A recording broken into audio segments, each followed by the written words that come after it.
বিষয় এটা কি পূজাটা?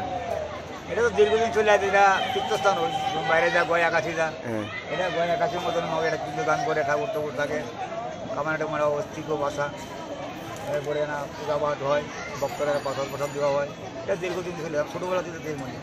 কি নাম কইলে এটা প্রতাপগড়। কি আজ গাছ এটা 12 সাল? 12 সাল আমাদের বাড়িটা ভালো গেছে, 13 তারিখ না 12 সাল। আবার আপনার শনিবারে একদিনই হয় না, আবার শনিবারে।